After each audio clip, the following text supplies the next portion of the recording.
Meus irmãos, que o nosso Pai Celestial possa nos contemplar a todos nas nossas aflições em função dessa pandemia na qual estamos todos envolvidos, direta ou indiretamente, rogando a sua misericórdia sobre nós, em especial sobre aqueles nossos irmãos que estão acometidos da doença de forma severa, mesmo aqueles que estão acometidos de forma não tão severa, mas só a aflição que eles passam já é muito grande. Aqueles outros nossos irmãos que estão apenas amedrontados, aqueles outros que estão ameaçados seus empregos, aqueles outros tantos que estão com seus negócios parados, enfim, todos aqueles que tiveram que adiar suas viagens, seus projetos, seus casamentos, enfim, suas graduações. A vida de muitos de nós foi afetada em função disso. E nós rogamos ao nosso Pai Celestial que o quanto antes tudo possa ser solucionado, que nós podemos nos readaptar, recomeçar nossas vidas da melhor forma possível. Para aqueles que não me conhecem, sou Rômulo e conhecido aí do grupo de Sicília, das sextas-feiras à tarde, onde nós ajudamos com frequência absoluta, sempre, toda sexta-feira nós estamos aí participando desse trabalho que nos é muito grato, é um prazer fazer esse trabalho aí. E também ajudar essa casa centenária, mais antiga do que a federação, é bom que se diga. Então é uma honra. Pois bem, meus irmãos, para falar nessa tarde sobre o Cristo Consolador. É um tema muito importante, fundamental para a doutrina, que está no 6º capítulo do Evangelho segundo o Espiritismo, que é, sem dúvida, a obra mais importante. É o 3º livro de Allan Kardec, depois do Livro dos Espíritos e do Livro dos Médiuns. E nesse capítulo é onde a doutrina é apresentada como o Consolador prometido por Jesus. O Livro dos Espíritos ele trata de apresentar a doutrina em 1019 perguntas que Allan Kardec, cuidadosamente, com a sua perspicácia, com a sua sabedoria inigualável, ofereceu a todos nós com as respostas dos Espíritos, uma obra balizada, maravilhosa, nos apresentando o quê? Nos apresentando o lado filosófico. Em seguida, 4 anos depois, em 1861, nos foi oferecido o Livro dos Médiuns, cuidando da parte da mediunidade, das comunicações, dos fenômenos de conexão do mundo espiritual com o mundo material. Em seguida, vem o Evangelho segundo o Espiritismo, tratando da parte moral, com base nos ensinamentos de Jesus. Allan Kardec, então, dentro da sua sabedoria extraordinária, teve a estratégia, ele planejou para, inicialmente, apresentar a doutrina, o seu papel e depois desenvolver os temas. Então, inicialmente, ele começou no capítulo 1 como não vim destruir a lei. E aí ele apresenta a primeira revelação, que é o Antigo Testamento da Bíblia. A segunda revelação, que são os Evangelhos de Jesus. E a terceira revelação, que é o Espiritismo, a sua conexão com as outras revelações, e a que ele se propõe. No capítulo 2, ele já introduz o tema do mundo espiritual, tentando começar a explicar o mundo espiritual, que até então era uma coisa muito vaga. Se falava assim, o mundo espiritual é o reino dos céus, aí o pessoal pensava, o reino dos céus é alguma coisa no mundo espiritual. Nós veremos isso um pouco mais à frente. No capítulo 3, Allan Kardec coloca: na casa do meu pai há muitas moradas, mais uma vez baseada no Evangelho de João, onde ele mostra a pluralidade dos mundos habitados e é muito comentado, muitos comentários sobre como é, quais os mundos habitados, materiais, mais materializados, menos materializados, físicos, tem de tudo no universo, né? Em seguida, no capítulo 4, ele nos apresenta a reencarnação. A reencarnação com base nos ensinamentos de Jesus. Ele explora bastante o diálogo com Nicodemos, onde é apresentado o reino dos céus. Na verdade, é apresentada a reencarnação e sua conexão com o reino dos céus, mas Nicodemos não entendeu. Nós vamos ver isso também mais na frente. No capítulo 5, Allan Kardec apresenta as aflições. Bem-aventurados os aflitos. E aí apresenta o mundo, as aflições que tem no mundo, que são inegáveis, que todos nós estamos submetidos. Por exemplo, essa pandemia é uma aflição, certo? Então, olha só a sabedoria do mestre Leonês. E aí, no 6º, ele vem com a doutrina. E ele introduziu com Mateus e desenvolveu com João. No início, para introduzir o capítulo, ele vem com Mateus, capítulo 11, numa passagem lindíssima em que Jesus diz assim: bem-aventurados todos vós que estáis aflitos e sobrecarregados, vinde a mim. Vinde a mim, todos vós que estáis aflitos e sobrecarregados, e eu vos aliviarei. Aprendei comigo, pois eu sou brando e humilde de coração, e encontrarei refúgio para vossas almas, porque meu jugo é leve e meu fardo é suave. E Allan Kardec comenta: olha, Jesus está oferecendo uma saída para nós, né? Das aflições do capítulo anterior. E só está pedindo uma coisa: que siga o jugo, que siga os ensinamentos dele. E o jugo, ou seja, as leis, as regras, as orientações, porque é uma coisa leve, é a lei do amor que Jesus veio nos ensinar. Uma vez comentado isso, Allan Kardec introduz uma passagem, é um discurso, é um bate-papo de Jesus com seus apóstolos na última ceia. São vários capítulos do Evangelho de João. E ele começa no capítulo 14. Mas esse discurso de Jesus aos apóstolos na última ceia é muito longo, e muito bonito, e muito rico de ensinamentos. Jesus, então, no 14, Jesus diz assim: se me amais, observai os meus mandamentos, e eu pedirei ao Pai, e ele vos dará outro Consolador, ou Paracleto. A palavra em grego é Paracleto. Haroldo Dutra traduz como Paracleto, mas Allan Kardec preferiu Consolador. Um outro Consolador, a fim de que fique eternamente convosco. O Espírito de verdade que o mundo não pode absolutamente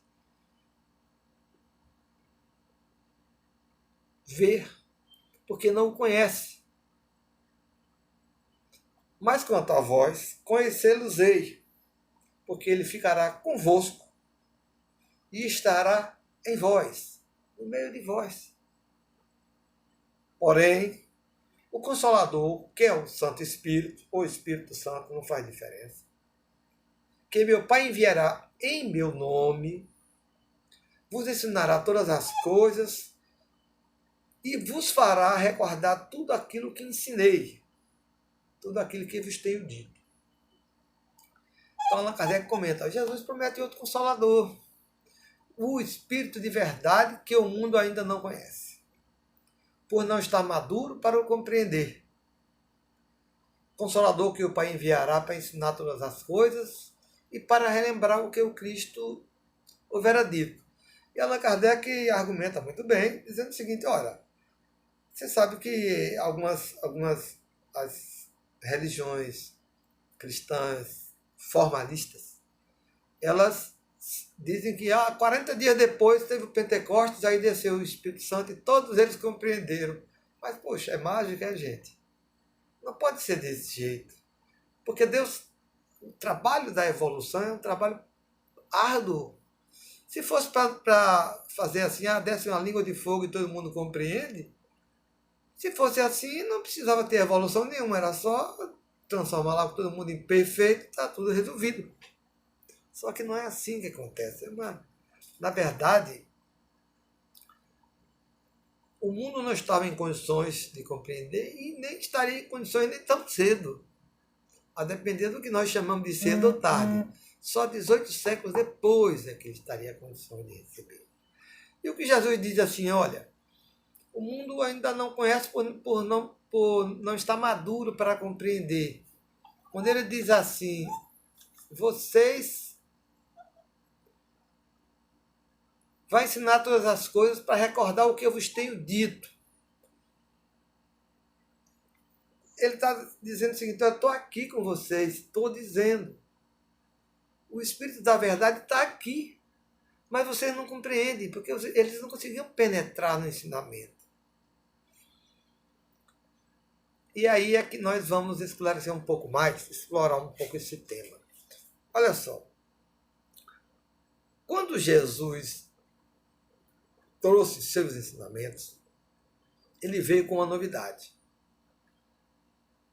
Já João Batista, no início, Mateus introduz assim, arrependei-vos, pois o reino dos céus está próximo. Isso era João Batista pregando no deserto. Em seguida, no versículo seguinte, ele diz assim, aí Jesus começou a sua obra e Jesus dizia também, arrependei-vos, pois o reino dos céus está próximo. E Jesus falava muito no reino dos céus, sempre o reino dos céus, tudo era reino dos céus, fazia parábolas para chegar no reino dos céus. E prometia, olha, faz assim que vai ganhar o reino dos céus. O reino de Deus, ou vida eterna, que é tudo a mesma coisa, tem o mesmo significado. E os apóstolos não compreendiam, porque eles, na mente deles, eles não estavam formatados para compreender coisas abstratas e mais profundas. A primeira revelação, que é o que eles tinham até então, ela foi feita para os seres, as pessoas encarnadas, foi feita para os Adãos, para o homem filho da terra. Adão quer dizer isso, Adama, filho da terra. Adão, homem feito do barro da terra, ou seja, o ser encarnado. Aqui nesse planeta, o que é da terra? O corpo físico. O espírito não é da terra, o espírito é uma coisa mais bem elaborada, tem um corpo energético.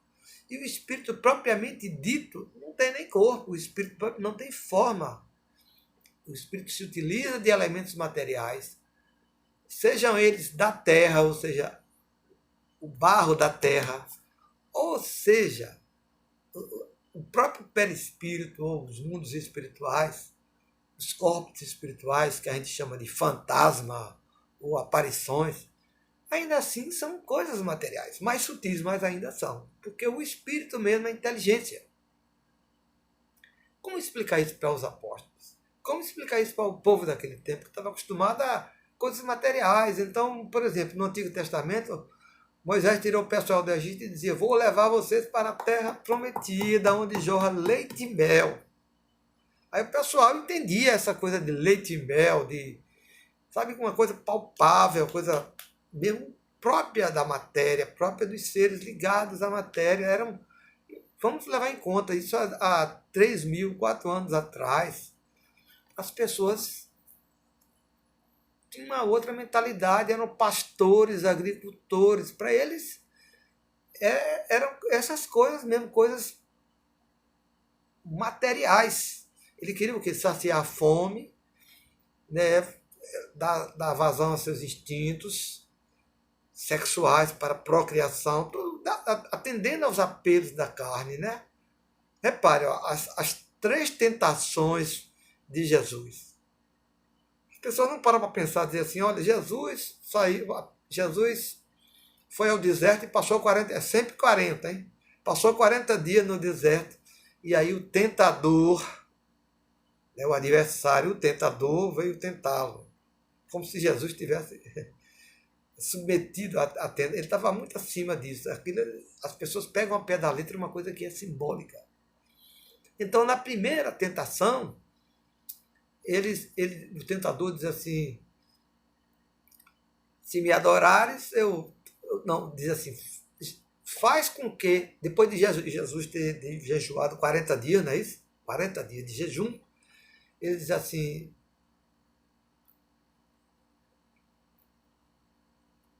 pede que teus anjos te servirão todos os banquetes, né, tudo de bom.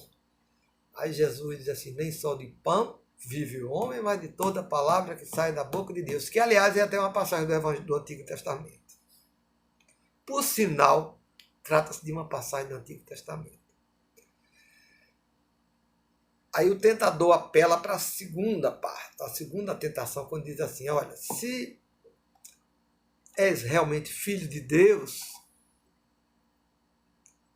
sobe no pináculo do templo e te joga de lá, que os anjos vão te amparar, citando mais uma vez também o Antigo Testamento, onde dizia que os anjos tinham alguma coisa, um salmo, não me lembro bem, que dizia isso, que seria amparado e não ia acontecer nada se jogando de cima do pináculo do templo. Aí Jesus disse, não tentarás o Senhor teu Deus. Ou seja, apelou para a vaidade de Jesus. Primeiro, para atender a necessidade da fome, né? Das necessidades fisiológicas do corpo. Na segunda, para atender a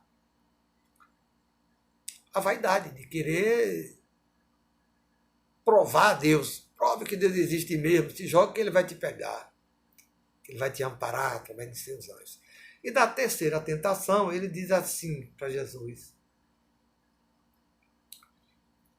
Leva num monte bem alto, mostra todos os reinos da terra e diz assim, serão todos teus se prostrado me adorares. Aí Jesus respondeu, também citando o Antigo Testamento, adorarás apenas o Senhor teu Deus, e só a Ele prestarás a tua homenagem. Então o tentador foi embora. Aí eu pergunto, é crível, é concebível para vocês que vai um tentador tentar Jesus? Jesus estava acima disso já. Jesus é o Espírito que criou esse planeta. Ele é muito evoluído, não tem sentido. Mas, e isso o apóstolo João Evangelista vem numa comunicação que está na Gênesis, não, na Gênese de Allan Kardec, tem uma comunicação muito bonita em que ele diz, olha, isso é um símbolo para mostrar que todas essas coisas inerentes à matéria, Jesus já tinha ultrapassado. E que cabia a nós ultrapassarmos também. E eu nunca tinha pensado nisso, jamais, nem passou pela minha cabeça, mas Haroldo Dutra, ele é danado estudioso, foi lá, ele, pessoal lá de Belo Horizonte, e foram ver que no livro A Gênese, no livro Êxodo de Moisés, quando Moisés tira o povo do Egito e traz através do deserto, ele repassa esses mesmos três tentações. Primeiro, eles estavam presos, estavam na escravidão do Egito. O Egito quer dizer isso, estreiteza, limitação, escravidão. Aí eles têm que atravessar o deserto para chegar na terra prometida. Então, na primeira tentação, eles estão com fome e dizem, estou com fome, Moisés. Se tivesse me deixado lá com o faraó, lá no Egito, pelo menos ele tinha comida. A gente era escravo, mas tinha o que comer. Aí Moisés, Senhor, o que é que eu faço com esse povo? Aí Moisés foi lá e deu o maná do deserto e deu as codornizes, né, para eles saciarem a fome. Passou-se um tempo, mais adiante, deu sede neles. Aí eles, Moisés, está uma sede muito grande para a gente, para nosso rebanho, não tem água para ninguém beber. Antes a gente tivesse ficado lá no Egito, que tinha na beira do rio, lá tinha o rio Nilo, que tinha água para a gente. Aí Moisés disse, Senhor, o pessoal reclamando. Aí o Senhor disse, vai lá e bate na pedra que sai água. Aí Moisés bateu lá numa pedra e jogou água que matou a sede dos rebanhos. Mas repara que nessa segunda tentação eles já dizem assim, se fala lá com Deus para Deus providenciar água. Porque eles já estavam já querendo manipular Deus para Deus fazer as coisas na hora que eles querem. E na terceira tentação é aquela do bezerro de ouro. Porque Moisés subiu no Monte Sinai para fazer as tábuas da lei e o pessoal esperou 40 dias, sempre 40, hein? 40 dias. E quando Moisés desceu, eles tinham feito um bezerro de ouro, porque eles pensaram assim, puxa, esse Deus de Moisés é um Deus chato, fica botando uma regra, cobrando as coisas da gente. Então é melhor que a gente faz um bezerro de ouro, é um Deus do nosso jeito, que é um Deus assim que atende o que a gente quer, do jeito que a gente quer, e não cria problema. E ou seja, nas 3 tentações para o povo não passou em nenhuma. Jesus passou em todas, porque Jesus já estava no outro patamar. Mas é necessário, o ensinamento quer dizer isso, é necessário que a gente atravesse o deserto, vença as tentações para chegar na terra prometida. E o que é a terra prometida? É um lugar para plantar? Não é, gente. A terra prometida é o Evangelho. O Evangelho é um outro patamar. O Evangelho é uma outra mensagem de outra natureza. O Evangelho é um upgrade na mensagem anterior. Enquanto a mensagem anterior é feita para o homem da terra, que tinha que atravessar o deserto para chegar na terra prometida, para receber o Evangelho em si, ele já nos oferece uma nova jornada. Aí o que é que Jesus acena para a gente? Sede perfeitos, como perfeito é o Pai que está nos céus. Olha só. Tem negócio de terra que gera leite e mel. Jesus já oferece o reino dos céus. O reino dos céus. Aí ele faz muitas parábolas tentando explicar o reino dos céus. E ele pede coisas assim aparentemente impossíveis, como sede perfeitos como o Pai que está nos céus. Ou então, amai os vossos inimigos. E ele começa a ensinar um ensinamento moral assim, muito fino e elevado e muito acima, né? Foi dito assim, a lei vos diz, olho por olho, dente por dente. Eu, porém, vos digo, amai os vossos inimigos, que faz o sol nascer sobre os bons e sobre os maus, e faz chover sobre os justos e os injustos. Porque se você amar só aqueles que te amam, o que há de diferente nisso? Os pagãos também fazem isso. Qualquer um faz isso. Mas quanto a vós, sede perfeitos, como perfeito é o Pai que está nos céus. E todos os ensinamentos de Jesus convergem para a gente ganhar esse aperfeiçoamento que vai fazer com que a gente conquiste, sempre conquistar o reino dos céus. E aí eles não entendiam essa história de reino dos céus, eles pensavam que ficavam confusos.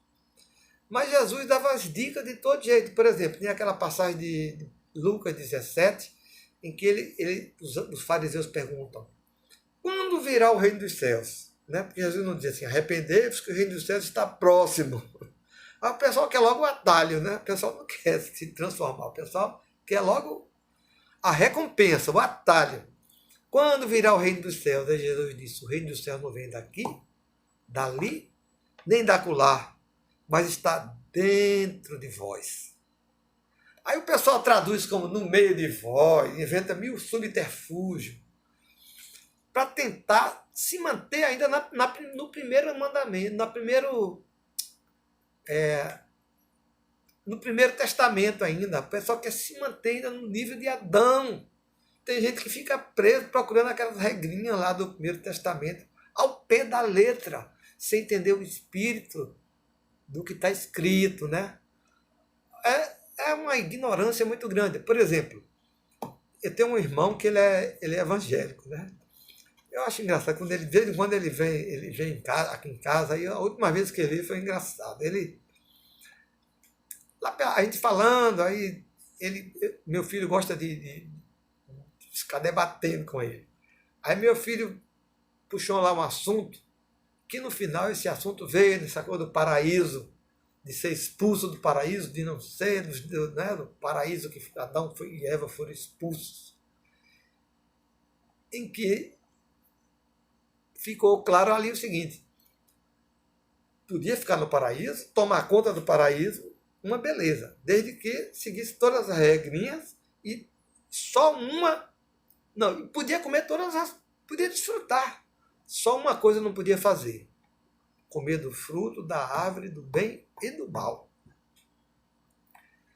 Quando Deus fala isso para Eva, a serpente observou que Eva cumpridou o olho para aquela árvore. Diz, rapaz, a única árvore que não pode comer. Aí Eva já ficou querendo comer. Convenceu Adão e foram lá e comeram. O fruto do bem e do mal é quando você não aceita a regra. Quando você não aceita as leis de Deus. Porque seja em que nível for, no nível da Torá judaica lá, para o povo pastor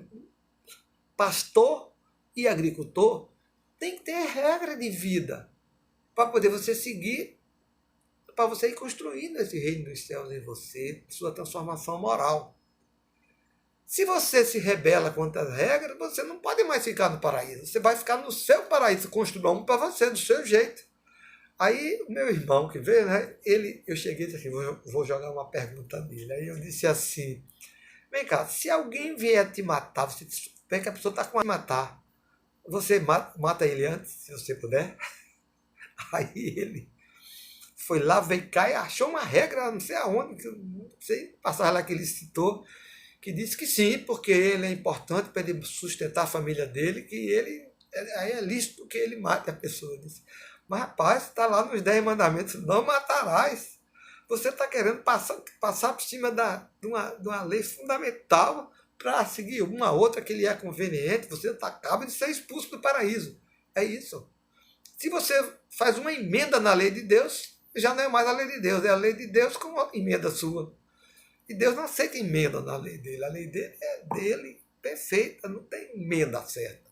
Então a pessoa é expulsa do paraíso, não é que não possa voltar, mas vai ter que dar a volta, vai ter que consertar, se redimir. Aí tem a redenção, não é isso?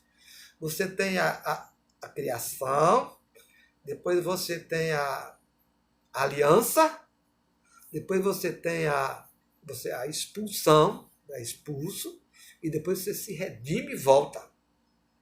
Então tem que redimir e voltar. Aí a gente riu muito com isso, e você foi expulso e tal, levando a brincadeira. Mas é mais ou menos isso mesmo. Então os apóstolos não entendiam. Aí Jesus disse, por isso que ele disse assim, olha, no momento certo vou enviar um outro Consolador, o Espírito de verdade, que ficará eternamente convosco. Então, veja só, para ficar eternamente, não pode ser uma pessoa, porque uma pessoa não vai ficar eternamente. Não pode ser um espírito, porque não é possível que o espírito vai ficar eternamente fazendo aquilo. Os espíritos têm que evoluir, eles têm que cuidar de outras coisas. É uma doutrina. O Consolador é a doutrina espírita, mas uma doutrina é feita por pessoas? É feita sozinha, do nada? Não. Ela tem que ser feita por alguém. Por encarnados e desencarnados. Mais desencarnados do que encarnados, no caso, né? Porque do lado dos encarnados, quem coordenou isso foi Allan Kardec. E do lado dos desencarnados, o Espírito de verdade. O Espírito verdade.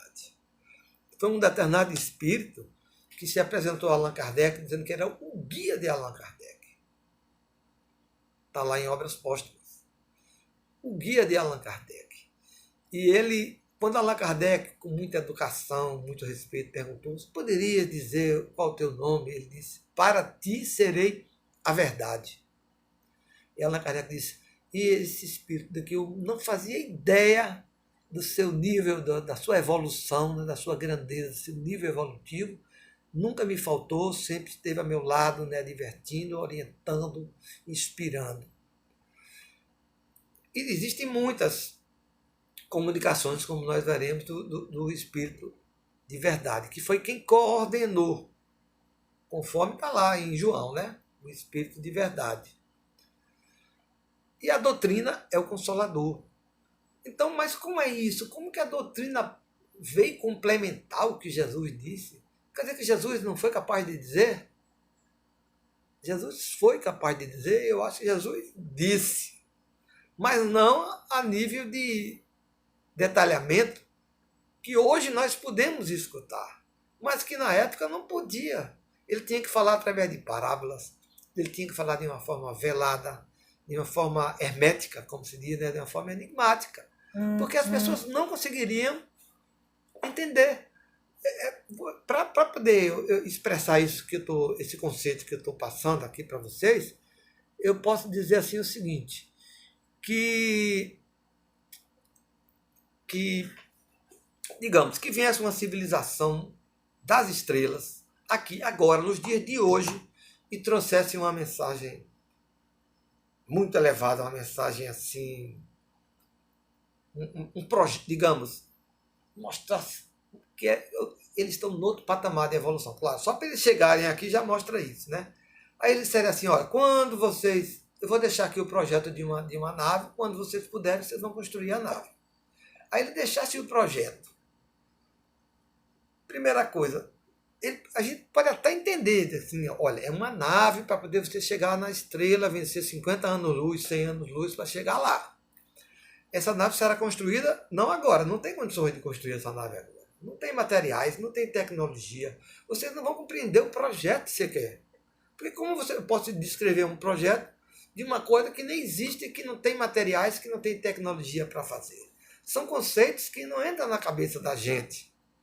Se eu, por exemplo, fosse explicar para vocês a tecnologia de um motor de combustão interna, né? Eu sou engenheiro mecânico, se eu falar para um outro engenheiro, para um mecânico, alguém da área, até a pessoa entende. Mas se, por exemplo, vier uma pessoa de Fórmula 1 explicar algumas coisas da tecnologia da Fórmula 1 para mim, nem tudo eu vou entender, porque é preciso se familiarizar naquela tecnologia, certo? E então, nesse caso aí, muitas coisas ficariam esperando que a humanidade evoluísse para poder ter acesso ao projeto daquela nave. Mas o projeto já estava lá. Então, o ensinamento de Jesus já estava lá. Só que ele não podia ser detalhado. Ele disse, vou enviar um consolador, porque aí que ele disse, o mundo absolutamente não vê, ou seja, não compreende. O mundo não compreende o teor da mensagem de Jesus, né? Jesus está ali, eles não conseguem enxergar a grandeza de Jesus, o nível evolutivo de Jesus. Eles ficavam impressionados assim com os milagres que Jesus fazia, com o amor que Jesus emanava, né, com tudo que Jesus devia despertar no emocional. Imagina você estar com Jesus assim, frente a frente, devia ser fantástico, né? Mas eles a compreender intelectualmente ficava difícil para os apóstolos. E aí Jesus promete que no momento certo. E veio Allan Kardec, veio o Swedenborg, vieram as irmãs Fox, veio todo o movimento dos espíritos começaram a se manifestar. Quando Allan Kardec tomou conhecimento, já tinha cadernos e mais cadernos de perguntas e respostas, já tinha gente lá conversando com os espíritos, pelas pancadinhas, pelas mesas girantes.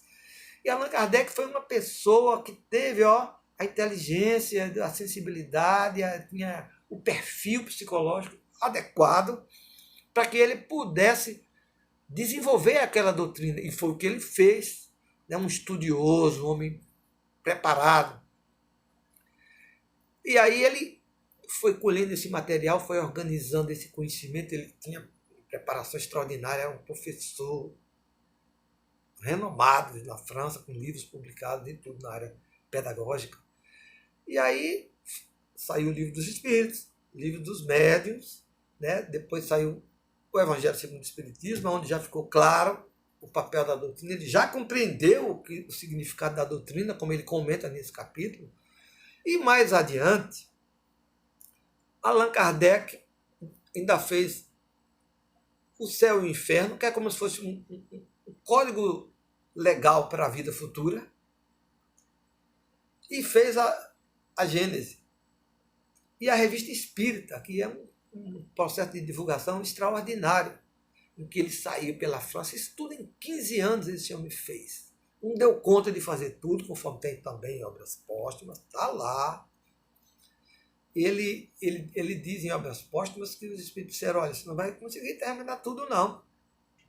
Vai ter que voltar numa nova, próxima encarnação para concluir o que você não pôde concluir. E Allan Kardec fez as contas lá e disse que daí a 40 anos voltaria e tal. Bom, é o que ele diz lá em Obras Póstumas. Alguém pegou e publicou. O fato é que a obra dele, o Espiritismo é o quê? É uma doutrina viva. Ela depende de nós, espíritas, para ela se desenvolver. Alguns espíritas contribuem para ela se desenvolver, certo? Sem dúvida. Por exemplo, quem lê a obra de Chico Xavier não pode deixar de perceber isso. Para mim, sempre ficou claro isso para mim, que é uma complementação, um desenvolvimento do que Allan Kardec deixou. Por exemplo, Evolução em Dois Mundos, ele detalha aquilo que está no Livro dos Espíritos. Parnaso de Além-Túmulo explica o lado filosófico de uma forma extraordinária. Os outros livros de André Luiz, Missionário da Luz, ele explica como é a mediunidade do ponto de vista espiritual. E cada um é um complemento, são coisas que a gente não consegue penetrar. Lá nas obras de André Luiz, fica claro que o Evangelho não é uma obra ali que Jesus fez, depois o Evangelho a gente não é capaz de compreender. Eles ainda andam com pergaminho lá, de vez em quando aquele Calderaro, Alexandre, aqueles mentores dos livros, né, das histórias, eles puxam um pergaminho, abre lá e lê o Evangelho para eles estudarem e interpretarem. Então o Evangelho é uma coisa que transcende até o planeta Terra, eu acho, que vai para outros planetas, no nível do ensinamento. E o Espiritismo está aí, destrinchando, pouco a pouco. Então vem Divaldo Franco aqui, não, vamos só falar de Chico. Não, Divaldo, Chico, porque Chico é fora do comum, né? Chico, a vida de Chico é uma coisa assim, o próprio Divaldo diz, você fica de queixo caído, como podia ser uma pessoa daquele jeito? Pessoa tão maravilhosa, que botou em prática o ensinamento de Jesus, né? E de Kardec. E Divaldo, Joana de Anjos, através de Divaldo, publica a obra, a série psicológica, né, que é um desenvolvimento extraordinário, como também as obras de Manuel Filomeno de Miranda, que são similares a algumas obras de Chico Xavier. Então essa série psicológica é uma nova escola da psicologia, é uma coisa riquíssima, que ainda vai levar tempo para o pessoal entender tudo aquilo. Então o Espiritismo é uma coisa dinâmica. Diz o nosso amigo, nosso irmão Haroldo Dutra, que são coisas para mais 100 anos, para poder a gente compreender o Espiritismo. Isso eu acho que ele está sendo modesto, eu acho que vai mais. Porque tem muito ensinamento por baixo de uma simples página. Se você ler aquela página que tem lá, a Lei de Amor, você fica assim, de queixo caído. Né? Que ele diz assim, do instinto ao amor. Né? No princípio, nós temos apenas instintos. Mais avançados e corrompidos, nós temos sensações. Mas depois nós desenvolvemos os sentimentos. Das sensações, nós desenvolvemos os sentimentos. E o ápice dos sentimentos, né, a culminância dos sentimentos é o amor. Porque o amor é o instinto elevado à altura do progresso realizado. Olha só. O amor é o instinto elevado até a altura do progresso realizado. É poesia, né? É uma coisa fantástica. E aquilo está tudo ali nas entrelinhas, a gente ainda está destrinchando para ver se a gente entende. Então o Espiritismo digamos assim, o detalhamento, é o projeto detalhar, é o detalhamento do que Jesus deixou. Com ele nós vamos construir a nave, a tal nave que vai nos levar até o reino dos céus, que o reino dos céus não é um lugar, não vem daqui, dali, nem daquilo lá.